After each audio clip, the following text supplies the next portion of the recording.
SYS Malappuram east ജില്ലാ committee Edakkara പോത്തുകല്ലിൽ വെച്ച് youth council സംഘടിപ്പിച്ചു. കേരള മുസ്ലിം ജമാഅത്ത് സംസ്ഥാന സെക്രട്ടറി വണ്ടൂർ അബ്ദുറഹ്മാൻ ഫൈസി പരിപാടി ഉദ്ഘാടനം ചെയ്തു. കേരള മുസ്ലിം ജമാഅത്ത് സംസ്ഥാന secretary Wandoor Abdurahman Faizy youth council ഉദ്ഘാടനം ചെയ്തു. SYS ജില്ലാ പ്രസിഡന്റ് മുഈനുദ്ദീൻ സഖാഫി വെട്ടത്തൂർ അധ്യക്ഷനായി. സംസ്ഥാന general secretary doctor Abdul Hakeem Azhari, സെക്രട്ടറിമാരായ മുഹമ്മദ് സാദിഖ്, ഉമർ ഓങ്ങല്ലൂർ, CK ഷക്കീർ, T സിദ്ദീഖ് സഖാഫി എന്നിവർ നേതൃത്വം നൽകി. ജില്ലാ ഉപാധ്യക്ഷൻ സയ്യിദ് ഷിഹാബുദ്ദീൻ അഹ്സനി പതാക ഉയർത്തി. കേരള മുസ്ലിം ജമാഅത്ത് ജില്ലാ സെക്രട്ടറിമാരായ അലവിക്കുട്ടി ഫൈസി എടക്കര, ജമാൽ കരുളായി, ബഷീർ ചെല്ലക്കൊടി, അബ്ദുൾ റഷീദ് മുസ്ലിയാർ മുണ്ടേരി, മുഹമ്മദ് സഖാഫി വഴിക്കടവ്, SYS ജില്ലാ ഭാരവാഹികളായ സയ്യിദ് മുർത്തള ശിഹാബ് സഖാഫി, സൈനുദ്ദീൻ സഖാഫി, സയ്യിദ് മുഹമ്മദ് അസ്ഹരി തുടങ്ങിയവർ സംസാരിച്ചു.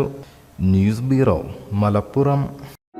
നമ്മുടെ കുബൂസ്, അത് നമ്മുടെ ഗൾഫിൽ കിട്ടുണ്ടായിരുന്ന കുബൂസില്ലേ, നിനക്കിഷ്ടപ്പെട്ട ആ കുബൂസ്.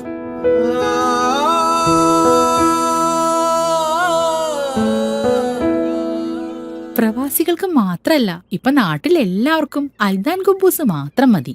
അൽദാൻ കുബൂസ് ഇപ്പൊ ന്യൂ ജനറേഷന്റെ ഇഷ്ട കുബുവല്ലേ. ഷുഗർ ഉണ്ടെങ്കിൽ ഗോതമ്പിന്റെ കുബൂസ് ആവാട്ടോ. മലയാളിയുടെ ഭക്ഷണ താല്പര്യങ്ങൾക്ക് ഇനി പുതിയ സ്വാദ്. അൽദാൻ ലെബനീസ് കുബൂസ്.